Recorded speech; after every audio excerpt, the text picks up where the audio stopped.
was interesting. What did you make of his vibe overall? I think something mentally wrong with him. I don't think he's like all the way there mentally. I think he's crazy. Legit? That's my opinion. Yeah, I think he's legit crazy. I think something really wrong with him, but that's what make him dangerous. I think them the guys is the most dangerous people. Them delusional, crazy people who want to be the best and want their spot at greatness. So I gotta respect it, but I think something is definitely off with him.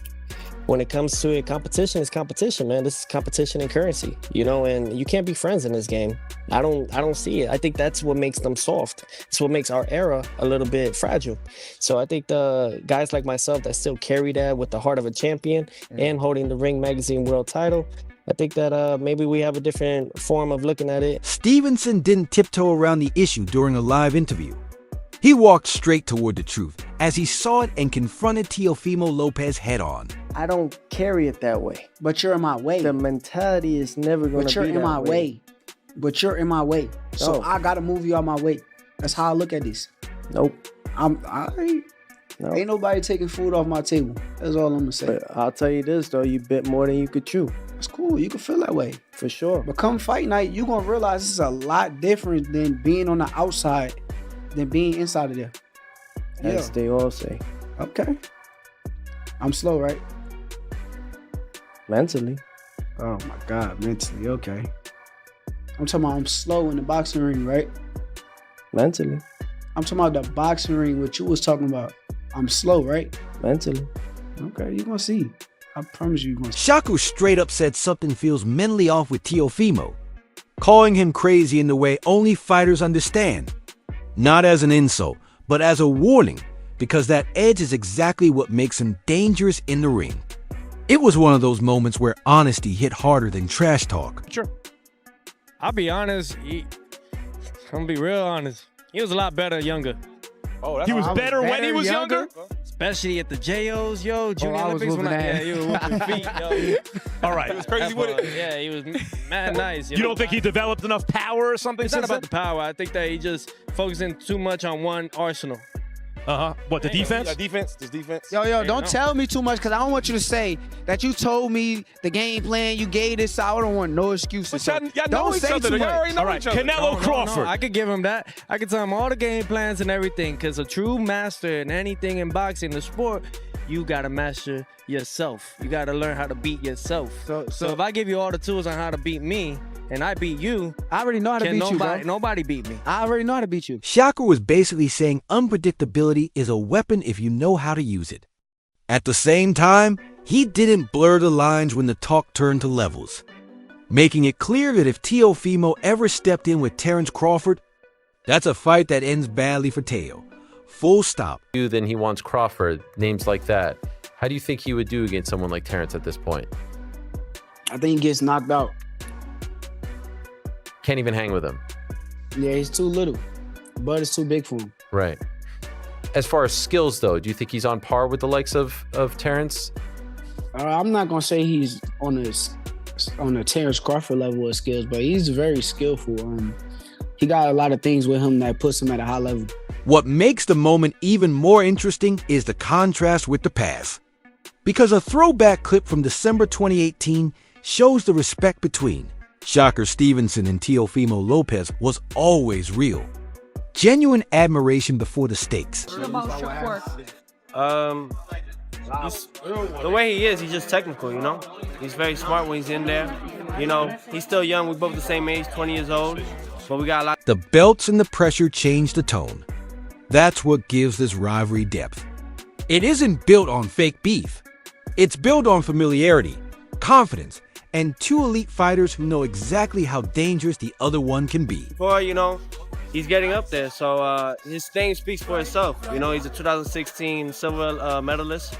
So, you know, and one of the best in that far in the amateurs in USA. So it speaks for itself. Shakur Stevenson is here for the present and the future of boxing. Then you've got Terence Crawford chiming in. And this is where it gets unintentionally funny, but gives everyone the respectful great fighter label. Then casually turns around and calls a Teofimo fight a trash fight, like he's talking about skipping leftovers. No anger, no rant, just cold honesty. And when that comes from someone as precise and respected as Crawford, it hits harder than trash talk ever could. Great. Tank Davis. Great. Pitbull Cruz. Great. Teofimo Lopez. Trash. Devin Haney. Great.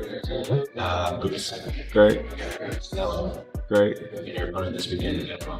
Great. And right after hearing Terrence Crawford drop those brutally calm opinions, the vibe somehow gets even more chaotic when Ryan Garcia jumps into the mix. Because Ryan talking boxing is always half analysis, half group chat energy.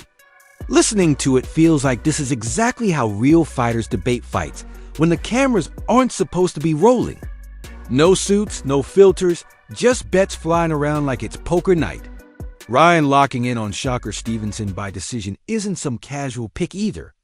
It's him breaking it down like, look, this turns into chess before it turns into damage. At it right now, but I do have you beating him. I do see that your style, he can't f with. Oh, sorry, damn, I cussed myself. My bad. You're on damn, the show. That's the second line. That's a fine, yo. That's a fine. But there, I gotta say one thing, you know, Teofimo does got that rock on him. You know, has that one-punch power. I see that, you fought a little different with what's his name, Cepeda. Do you think you're gonna fight that same way, or it's gonna be a little different? I see it a little different, but when I fight Teo, I'm gonna have to fight different that night. I could do it all, bro. I got so much things in my arsenal to where I could do everything that I need to do to come out victorious. And I actually agree with the core of his point. Teofimo doesn't apply the kind of constant pressure that makes Shakur panic and move all over the ring. Shakur isn't worried about floods. He's worried about lightning strikes, 1 or 2 shots at a time. And when Ryan says it gets ugly late, that's not disrespect, that's experience talking. He's basically saying once Shakur reads the timing, the puzzle starts losing pieces. If you don't put no pressure, real pressure like that. But Teal could crack a little bit. Yeah, he could crack, but he's not a pressure fighter. They both got tough defense, though. Yeah, Shakur just has to watch for a single shot here, single shot there. He's not going to worry about volume, coming forward, hard-hitting guys. He's going to be watching for 1, 2 shots at a time. Teofimo just doesn't put pressure like that for Shakur to even. The funniest part is how confident everyone sounds while completely disagreeing. It's like they're all betting lunch money, but talking legacy. One side says Shakur picks him apart. The other says Teofimo cracks him eventually, and nobody's backing down. When Ryan casually drops that southpaw counterpuncher line like it's checkmate, you can tell he's seeing a matchup nightmare, not a highlight reel. Whether you agree or not, this wasn't clout talk. It was fighters arguing inches, timing, and habits. But unless he changes up his whole game plan and his whole fighting style, which he possibly could and shock me. But at the end of the day, Shakur's going to pick him apart. I can see it, bro. One, Teo don't even do good with counterpunchers. And another thing, he don't even do good with southpaws. And now you got a southpaw counterpuncher? Come on, bro. This is a bad matchup for Teo. Bad matchup. Bad matchup. It's going to be like Sandor Martin all over again. And right after Ryan breaks it down like a late-night group chat debate, the energy flips completely when Teofimo Lopez steps to the mic. Because this is where confidence turns into combustion. Listening to it, you think, yeah, this isn't trash talk. This is Teofimo in full main character mode. He's standing there talking about eyes not lying, legacy being written in real time, and fighting at Madison Square Garden like it's his personal proving ground. And honestly, you get it. When Teofimo says he risks it all every time, no rematch clause, no safety net, that's not bravado. That's a fighter who believes pressure sharpens him instead of breaking him. You hear it in how loose he sounds, joking 1 second, preaching greatness the next. His mind already calm while everyone else is nervous. What makes this interesting is how he frames the mental talk. He's not denying the chaos, he's embracing it. Basically saying, I'm just being me. If that gets in your head, that's your problem. Is there a rematch clause in this? No rematch clause. We risk it all the time.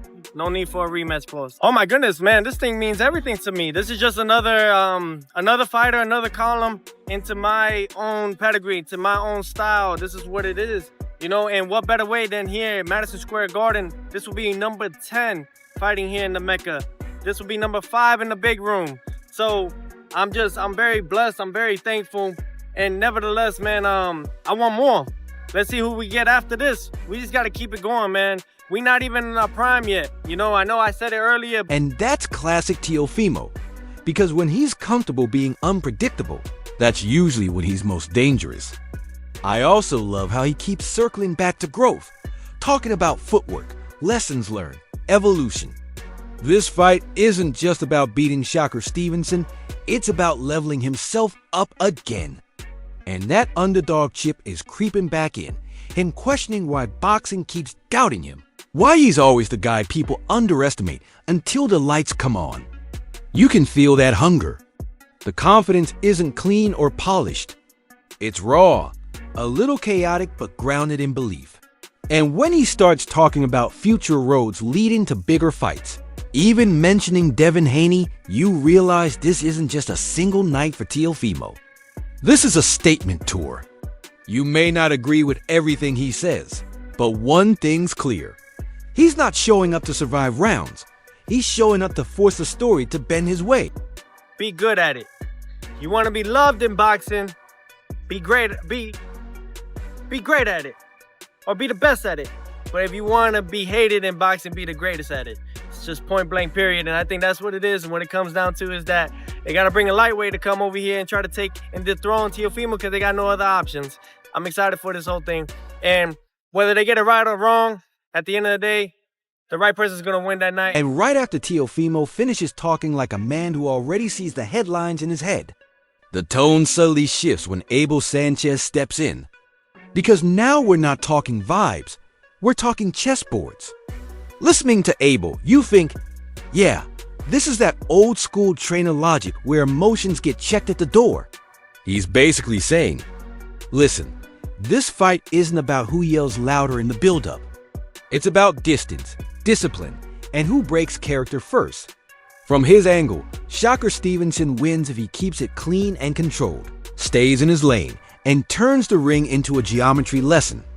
But here's the twist. Abel isn't letting Teofimo off easy either. He's saying straight up, if Teofimo tries to be cute, you're going to get a staring contest that nobody wins. So KO has to flip the script lead pressure, make Shakur uncomfortable. For Shakur, he has to keep the fight at his distance. If he does that, I think it's a win for him. Teofimo, he's more, he wants to draw you in, he wants to counterpunch. He's gonna have to be a different guy this time. He's gonna have to attack. He's gonna have to be leading the fight, or else it's gonna be a boring fight. I don't think it'll be a boring fight, but if he sits back and waits for Shakur's going to wait for him, then it's not going to be exciting. But I think Teofimo will attack. I think Teofimo has to attack. I think Teofimo has to do what Zepeda did, except for Teofimo's a lot more talented than Zepeda. And that's where this gets spicy, because Abel isn't predicting fireworks. He's predicting tension. The kind of fight where both guys win rounds, trade moments, and have you arguing with your friends by round 8. And when Abel lands on a draw, that's when I really lean back and think, okay, now you've got my attention. That's not a safe take. That's a chaotic one. A draw means nobody fully imposes their will, nobody gets embarrassed, and everybody leaves with questions instead of answers. I love how he frames Shakur as one of those fighters who's almost too good for his own. Popularity. The Andre Ward comparison says it all. If Teofimo presses him the right way, Shakur might end up looking incredible while still making people uncomfortable. And Teofimo? Abel basically says the name alone is enough motivation to drag him into peak condition at 140. No shortcuts. No half effort? I honestly, I see a draw. I don't know why I see a draw, but I just see them both having great rounds and giving us the kind of fight that I think the public is looking for. I know for a while there we were hearing that Teo might be moving up to 147. Are you surprised that he's still hanging around at 140? I mean, would you want to see him move up? No, I think the challenge of it, the name Shakur, is going to make him make the weight just the way he has to. I don't think he'll sacrifice because I think he knows that he's going to have to be in tip-top shape physically and emotionally to be able to beat Shakur. No, I'm happy that he's there because he's fighting a big name. He's getting in there with what the... What this tells me is simple. This isn't about excitement versus boredom. It's about pressure versus patience. If Teofimo attacks the way he must, Shakur is forced to unlock every layer of his game. If he doesn't, you're watching a masterclass that casual fans won't fully appreciate until years later. And when a veteran like Abel can't pick a side and sees a draw, that's not indecision. It's respect for how razor-thin this matchup really is. So when you stack it all together, the camps, the confidence, the psychology, and the wildly different ways people see this fight breaking down, it's clear we're not heading into a simple win or lose situation. We're heading into a night that could redefine how both of these guys are viewed. You've got Shakur betting on control, composure, and timing. Teofimo betting on pressure, belief, and that unpredictable spark that flips fights in seconds. And respected voices around the sport are split right down the middle. I think that Shakur is the kind of fighter that's so good that kind of like Andre Ward was. I was just going to say Andre, yeah. He's so good that he doesn't really have to work that hard. A guy like Teofimo is gonna make him work hard. A guy like Teofimo could make Shakur look like $1 million because he's gonna press him. Shakur's gonna have to use his skills, which are immense, and it's gonna make for a great fight. And we're gonna see if well, at least I will see anyway, if Shakur is the star that I think he is. He just does. Some see a technical masterclass. Some see chaos. Some even see a draw. And honestly, that uncertainty is exactly why this fight matters. This isn't noise, it's real boxing tension. The kind that lingers round by round and has everyone arguing before the final bell even rings. Now it's on you. Drop your take in the comments and let's really talk about it. And don't forget to like, share, and subscribe to Punch Headquarters. See you in the next one.